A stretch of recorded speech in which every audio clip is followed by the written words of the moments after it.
Hey, it's Kim Commando Today, your daily podcast to keep you up to date with all things digital and beyond. And I'd love to have you be a part of our podcast. You can make an appointment to speak with me. Just head over to commando.com, and on the top right, there's a button that says Email Kim. Fill that out, and that's it. Hey, let's kick things off with a funny story, a strange story about a cat by the name of Galena. Carrie Clark is the fur baby's mommy. And all of a sudden, Galena is just like not hanging around the house. And Carrie's like, where's the cat? The cat is an inside cat. The cat never goes outside. So she got the entire Salt Lake City neighborhood just looking for her cat. She posted signs everywhere. She went crazy on social media. Because she loves this cat. Well, a few days after she started posting all these signs just a week ago, she got a message that her cat's microchip had been scanned. Yes. Now remember, she's in Utah. The cat was in California. Oh, so how did this little cat get from Utah to California? Well, Carrie and her husband shipped back some work boots to Amazon, and somehow the cat got in the work boots that ended up in the Amazon box.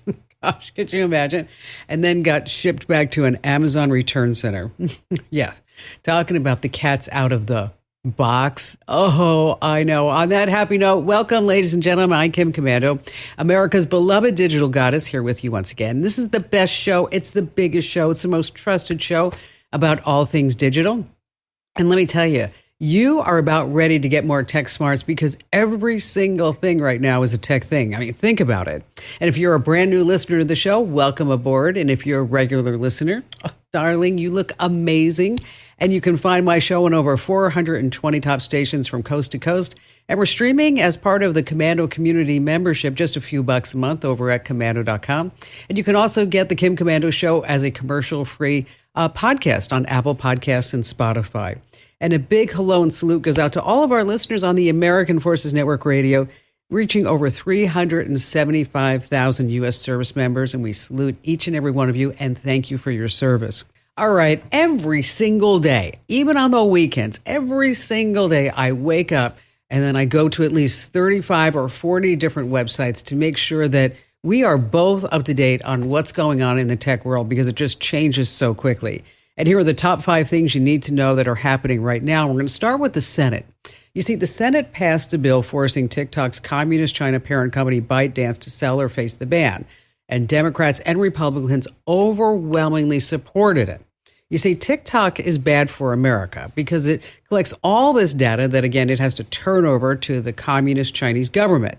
So President Biden has signed off on it as well. Now, the ban is not going to roll out until after the 2024 election. They're going to give them 9 months to sell it and then probably give them a 3-month extension. Now, if they don't sell it, the app is going to be banned from the United States. But how exactly will that happen? They would actually have to enforce some internet blocking, which, they can do that in China with the Great Firewall, but that doesn't happen here in America. Moving on to number 2. Wow. Do you remember when you could have friends over and then you'd be able to talk politics with them without everybody getting all crazy? Yeah. Well, today families split and friends quickly become enemies if both sides do not support the same candidates. So let's talk about artificial intelligence because it can now identify with stunning accuracy just by a photo of your face whether or not you're a conservative or a liberal. It doesn't need to know anything else about you. This story is published in the prestigious journal American Psychologist and explains how an AI algorithm called VGG Face 2 can accurately determine your political views by just your face. Now, think about this. Widespread biometric surveillance in airport, stores, on the street, even your Facebook or LinkedIn photo, it's more threatening than anyone can imagine. So here's what AI says. Liberals have small lower faces. Their chins, their lips, their noses point downwards. Conservatives have large bottom face features and things may point up a little bit more. Back in the 1930s, there was that government that made a lot of assumptions too, right? Number 3, I wear a lot of dresses. Matter of fact, I'm wearing a dress right now. And if you wear a dress, you have to be careful. This took place at a Target in Greenville, North Carolina. Thomas Ryan Elliott, 21-year-old guy, notices that this gal's bending down at Target at the bottom shelf in an aisle like anybody else would normally do.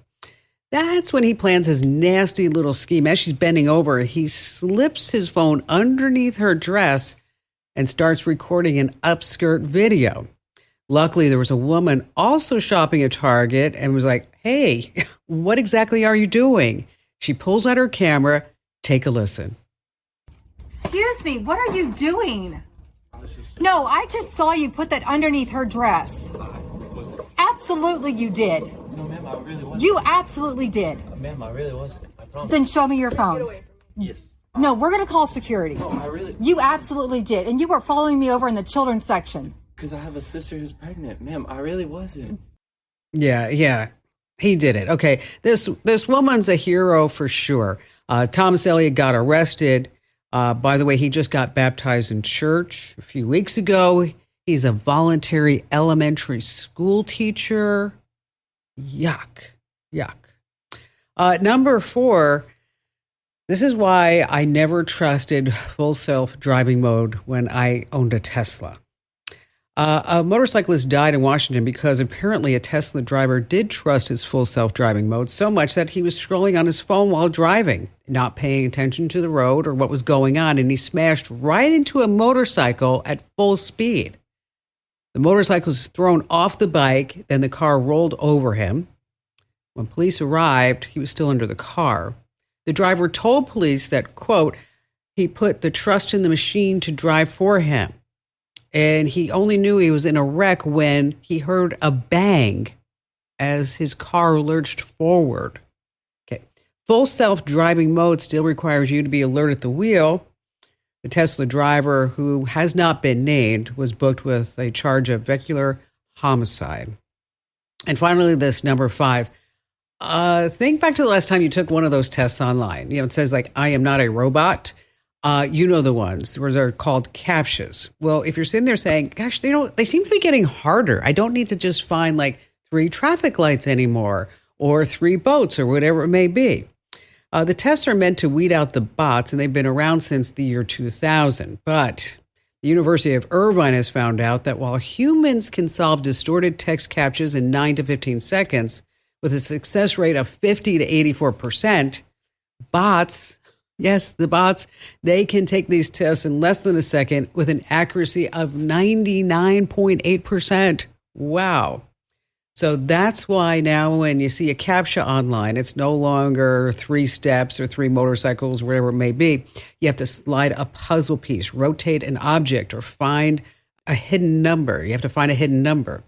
So let me tell you something. Speaking about bots and CAPTCHAs, a long time ago, I wrote a bot script to get past website security. It managed to evade CAPTCHA for a long time. Oh, bad one, I know. All right, coming up, we're going to talk about Amazon Prime. Is it worth the money?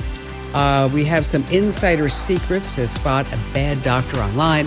And of course, we have all of your phone calls, and you have me, Kim Commando.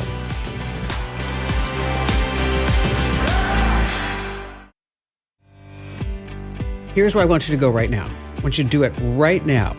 Go to winfromkim.com. Once again, that's winfromkim.com. Winfromkim.com. No other word in the middle but from. Winfromkim.com. Now, when you do that, you are going to be entered to win, a brand new iPhone. I know. It's an incredible prize. It's just an incredible prize. Now, there is a catch. You have to try at least one issue of my free newsletter. Once again, that's winfromkim.com. Winfromkim.com. All right, let's get this hour started with Emily in San Antonio, Texas. Hi there, Emily. So I went to a conference and learned that it's helpful with teens to set their phones aside at night and also do maybe some random safety checks. Mm-hmm. So for me, no problem. I can do that. Well, I went to grab the phone and do a safety check and had no idea what to look for. Oh, I see. Yeah.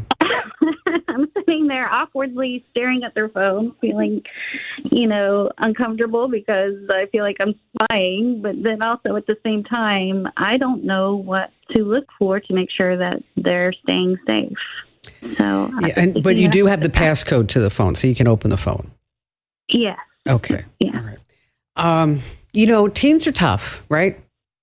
Yeah. Because especially in today with social media, there are so many stats and surveys and research that because of everything that happens on social media, it's detrimental to their development.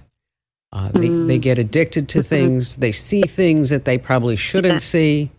If they like a video because the gal's thin, is that suddenly they may start seeing videos about how great it is to be anorexic. And then there are all the videos of all these girls that look so beautiful. And you remember what it was like when you were a teenage girl. I mean, you sat there and you're like, oh my God, I'm so ugly. When really you were gorgeous. You were. Mm-hmm. Okay. I get anything to look like that again. Yes, exactly. Okay. But at that time, you have no self-confidence. Yeah, yep. Okay. And then you thought, well, because, you look at the girl sitting next to you in school and she's just a knockout and you're like, barf, barf. When in reality, it wasn't that case. And now with social media, it exaggerates that because because it's always got to be one up and one up and one up. So it's smart that you're doing. Social media is the place for you to check. You should make sure that you're their friends on all their social media accounts. Okay. So whatever they post that you see on your social media. Now, keep in mind the kids have a couple accounts. Okay, they normally have a real account and they have a fake account. So it's going to be up to you to figure out the fake account. If you can't just ask them, where is your fake account? And they're going to say, we don't have one. Think of the fake account as their PR version. Okay. This is going to be their PR account that when they apply to college, this is what they're going to say their social media account is. So it's going to have, like my son on his fake account, he had pictures of cars. He had pictures of like motivational posters, succeed or else, one of those things. And I'm like, yeah, okay. We're all the prank videos. Okay.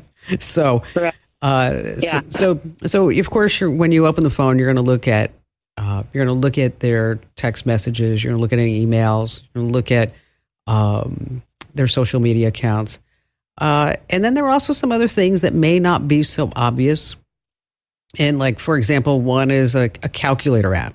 And you're going to sit there and go, oh, look at her go. She's just so into calculus. She downloaded the best calculator app in the world. Okay, by typing in certain numbers or entering certain numbers is that it could be a secret porn stash. Okay. Oh, my goodness. So how do you find those? Is that on their phone, you look at their app stores and you see what they're downloading. Okay. And then on the apps, these are like secret lockers. And so they might look like a photo app. It might look like a game. It might look like, so whatever it is, you just take a look. You're in there. Are they on iPhones or Android? Android. That's what makes it harder. Yeah, it does. Because otherwise you could share an Apple ID. Okay. Right. Now, there are these spy programs. It's one that's been out there forever. It's called M-Spy. And it also works on iPhones too, by the way. But it gives you a full accounting of every single thing that's on the phone.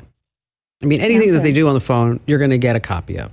Calls, text messages, what they browse. Of course, you're going to look at the browser history too. Most kids are smart enough to go incognito if they're going to do anything online. So it's difficult, but it's also very necessary that you have that one-on-one conversation with them, right? Right. Yeah. Say, I'm going to take a look, and if I see something I don't like, I'm going to take the phone away. Okay. You have that; they're going to clean up the phone every single chance that you can. Okay. Think about this. I mean, what would you have done if you were given a smartphone at that age? I tried to be smarter, but I don't know if I would have been able to. I mean, yeah. Okay. I mean, and a lot of parents are at a disadvantage because the kids know more. They do. Yeah. And so that's why it's the whole idea is that at night that, I used to have what I called a key box, and it was a box that looked like a book that we would just throw the car keys in whenever we came home. But that's where the phone went at night. Some parents have such a hard time they have to turn off the internet at night but then if the kids have a phone, it's going on cellular. And you can That's true. you can do all that on the router, by the way. Okay. You can turn the Wi-Fi on or off at certain times. There's settings in there. But why don't you take a look at the phone, Emily? Just take a look, and then what I'd like you to do is to call me back. Tell me what you found. Tell me what problems you ran into, and then we'll take it to the next level. But you know what? You are such a smart mother. You really are. And I'm so proud of you for doing this, because a lot of parents won't, because they're like, oh, I don't want to fight with the kids over the phone. It's easier not to look. Yeah, well, that's when the kid gets in trouble. Emily, once again, thanks for your call. All right, summer vacation's right around the corner. The best day to book your flights per Expedia is on a Sunday. That's right, on a Sunday. And also, you want to start using incognito mode in your browser, and also a VPN, because this way tracking cookies don't drive up prices. Now, for the best deals, you want to plug in your details, say at Google Flights, at Skyscanner, or Kayak. They let you easily compare prices across airlines. And be sure to set up alerts on these websites, because they do the work, and they're going to let you know when it's the cheapest time to book. Again, that's Kayak, Skyscanner, or Google Flights. All right, coming up, we have some great tips you don't want to miss. And of course, more of your phone calls, and me, Kim Commando.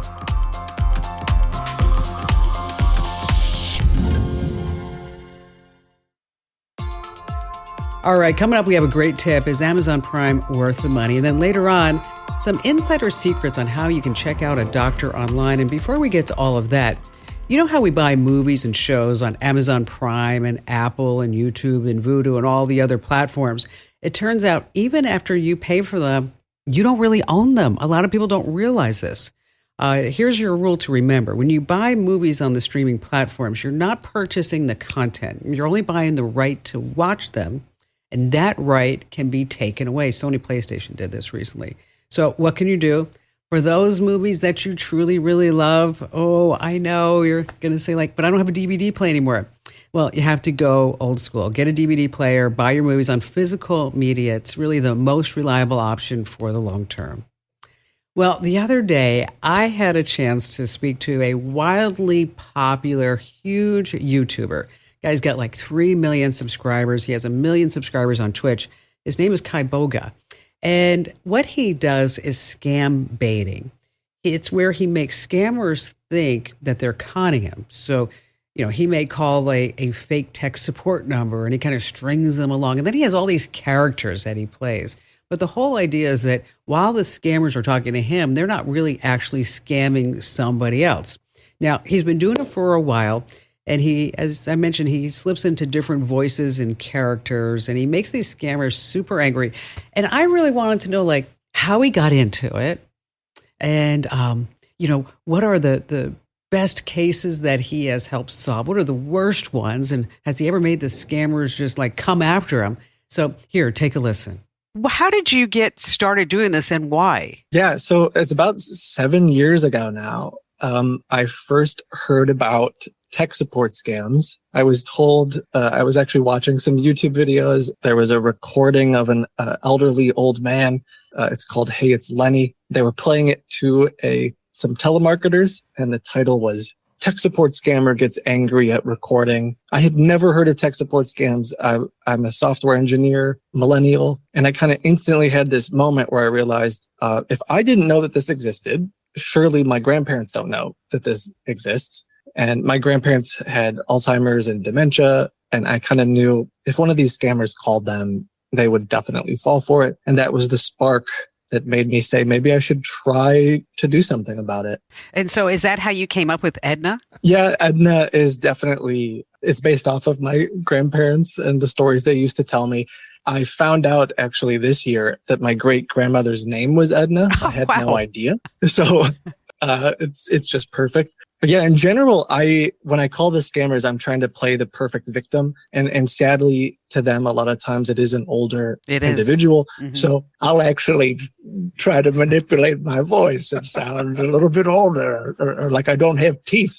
So now, through the years, you have evolved with your channel and how you are approaching these scammers and what you've done on the back end with this entirely made up system. Like everything they think they're seeing on your computer is fake and is a facade and is not real. Well, how did you figure that out? What was the birth of that idea to do it that way? That's a good question. Yeah. So it's evolved over time. Like you said, it didn't start off day one with all of these tools. It was just, well, if Microsoft says I have a virus on my computer, they want to connect to my computer.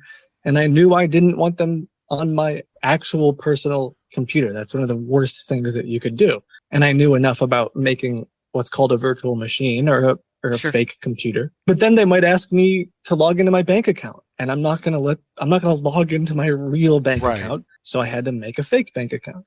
And over the years, they've asked me to do lots of things like show my webcam. So I had to make a fake augmented webcam to make me look older. Or now they're doing all the crypto investments. So I've had to make fake crypto accounts or all sorts of things. It's been in a kind of like a cat and mouse game. I imagine Tom and Jerry a little bit. So walk us through how do you do the scam bait? A lot of it is just calling or texting or responding to emails that you probably know are too good to be true. People from like lots of different viewers will send in emails or messages and say, my grandmother got this message. Or in fact, you were just talking about one of your viewers who was asking you about that investment website. I would just sign up for the website, right? I would sign up. I would start messaging them. I would start calling them on the phone and playing as if I wanted to do all the investments. Just the scammers don't realize that none of the information I give them is real, and everything I'm doing is to waste their time or gather information about them. Now explain how you figured out, I never thought it would get to this point, that you have scammers sending you videos of them with cucumbers and sponges and slippers on their heads. How did you get to that point? How do you convince someone who's trying to steal from you to send those videos? Good question. Honestly, a lot of it comes down to using their scam tactics against them. So for these guys, they believe that I'm trying to invest maybe 1 Bitcoin, which is a significant amount of money. For sure. And if they're thinking all I got to do is go through a couple hoops and I'm about to have tens of thousands of dollars. Well, if someone who you think is customer support at this legitimate crypto exchange is telling you, if you put a banana on your head, you'll get 1 Bitcoin, I would do that, right? Like you would do that as well. So that's sort of... You know what? Does anybody have a banana? I put one on my head right now. So have you ever been threatened by any of the scammers? I have over the years, particularly with the government imposter scams. So the scammers who have pretended to be the IRS or the Social Security Department or something, they would be threatening me, saying that I would go to prison, that they would kill my family, all kinds of things. But typically I'm playing a character, so I can kind of separate myself from that. Like they're threatening the old man character I'm playing, not me. Most of them don't realize who I actually am, and I kind of try to keep it that way. Hence that's why I originally wore the sunglasses, because I thought I would be more private. Although that's not. Yeah, I got news for you, kid. It's not working for you that way. No.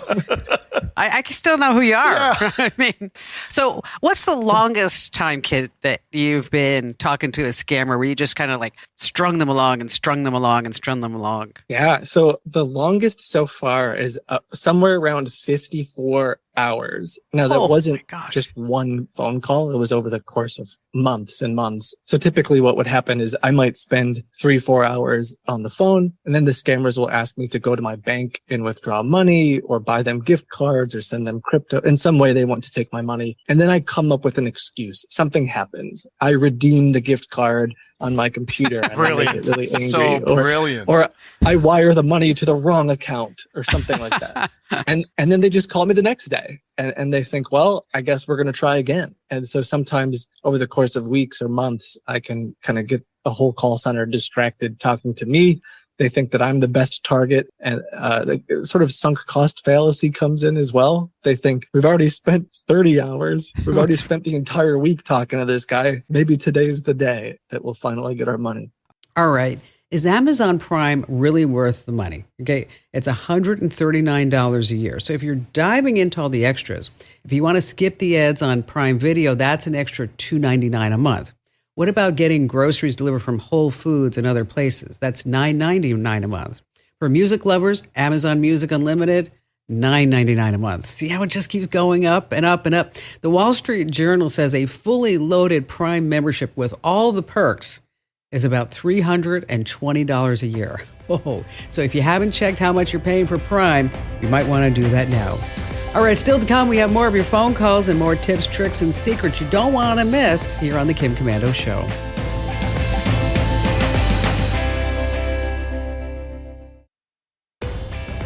All right, let's see. Lauren in St. Louis, glad to have you with us.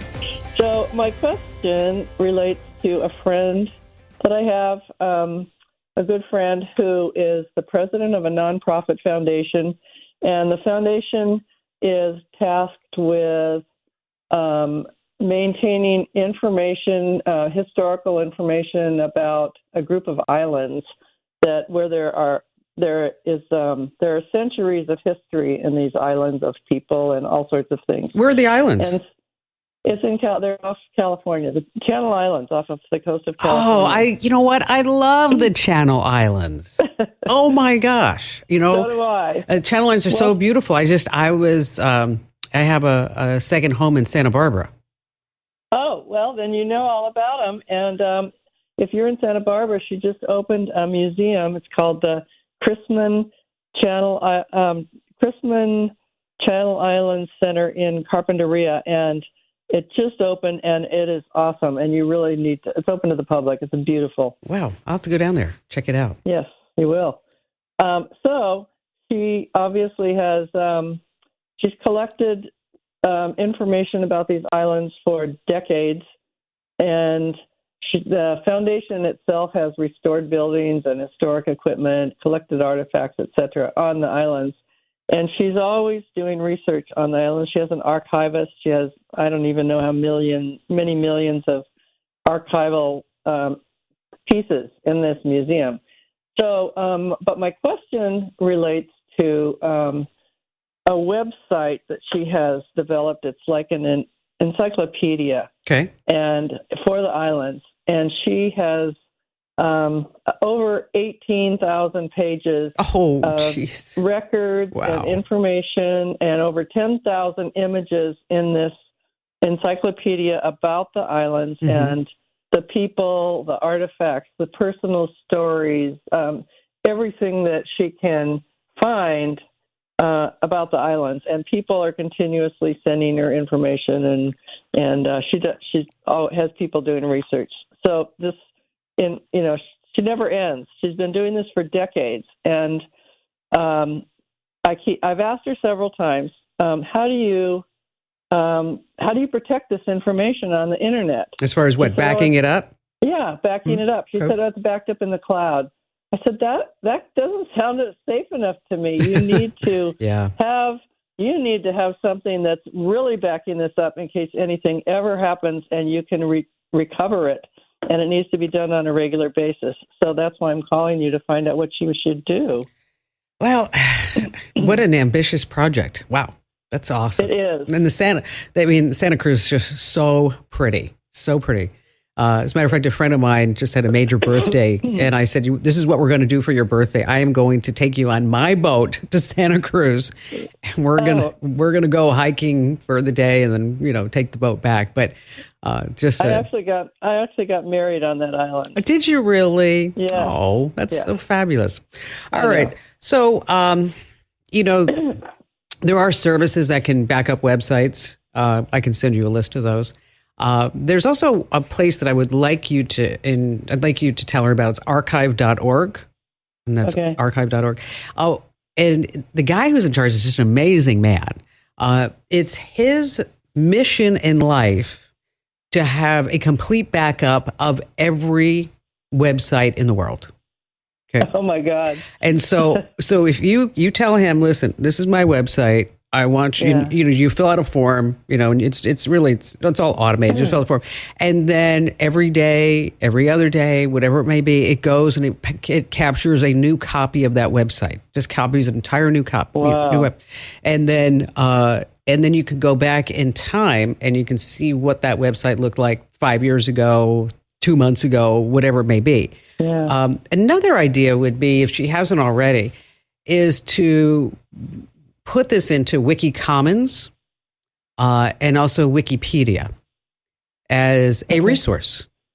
So that if people are looking things up, and especially now that AI is using Wikipedia and Wiki Commons to fuel its knowledge base, is that she may become a resource. So if somebody says, what happened?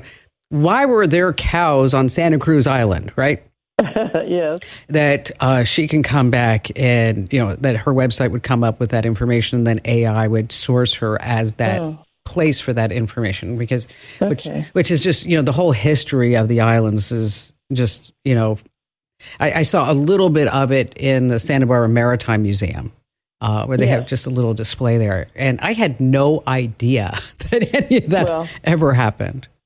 Yeah, well, if you go to this center, this museum that that she's created, you'll really be impressed. It's stunning. You know what? I'm going to put you on hold, okay, Yes. Lauren, and then I want you to tell Amber the name of that museum again, so that this way I can make sure that I put it on my notes as a to-do list next time I drive through Carpinteria. When we're talking about really right now, folks, is the Central California coast. And so it's about, if you're unfamiliar with this area, it's about a 2-hour, hour and a half, 2-hour drive north of Los Angeles.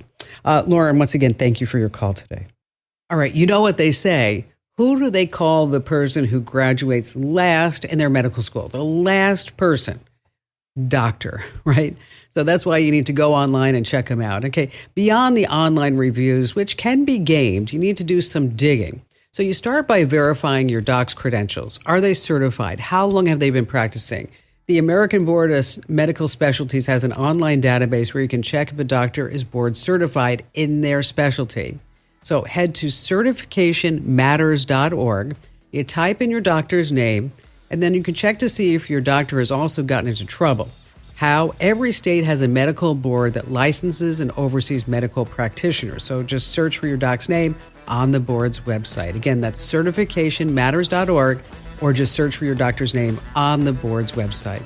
And don't forget to enter to win that iPhone at winfromkim.com.